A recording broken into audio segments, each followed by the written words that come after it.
After the success of The Meg, it was clear we were going to get a second movie, and hopefully one even more action packed and filled with some great shark scenes. That said, we don't go to watch a movie like The Meg expecting to see an Oscar winner, but rather an action packed film with some fun kill scenes.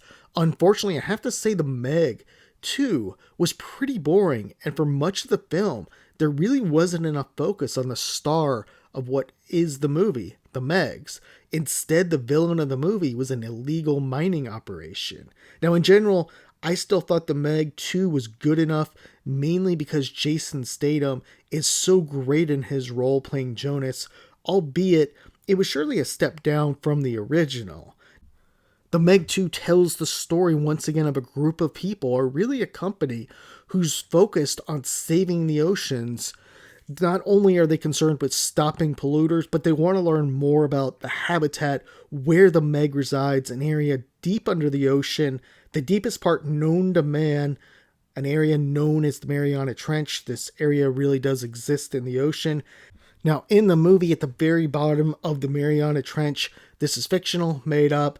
The regular ocean is separated by the area, this lower ocean. It's separated by something called a thermocline, which is essentially a freezing area or water boundary, which the Meg sharks can't or they won't swim through. That, of course, is fictional, not something that is real.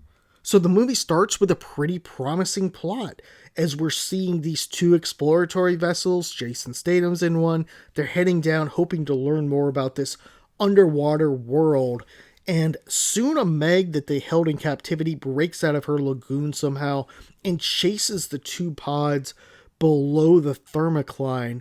Once in there, the group soon learns some mercenaries have established an illegal mining operation and a base.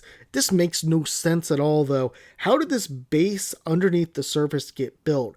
Besides the fact the pressure would make it basically impossible or incredibly expensive to build something like this. Jonas and his group have been around this area for months or years. Wouldn't they have seen the mercenary ships coming in at some point, bringing supplies? How would they build this structure in complete secrecy? That point in the movie is completely glossed over. That said, in the Meg, you don't really come for the movie. You're expecting plot holes and things like that. You really just want to see action. That said, it really doesn't matter. Coming back to the movie, soon a man from the mining operation sees the pod, and in order to cover up their operation, he sets off this series of explosions, killing his own men. Now rocks fall, and soon Jonas's pod and the other pod operated by Zhu both crash. Both teams on the bottom of the ocean, they are forced to walk to the undercover base, which they don't really know much about.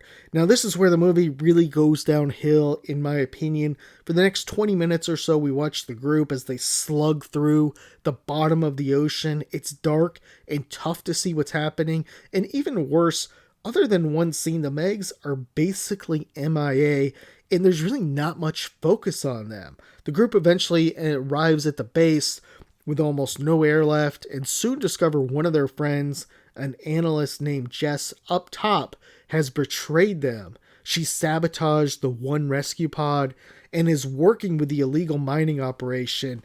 Now, one big question here: why is there only one rescue pod? Since they're doing such dangerous work, wouldn't they want to have like a few extra ones?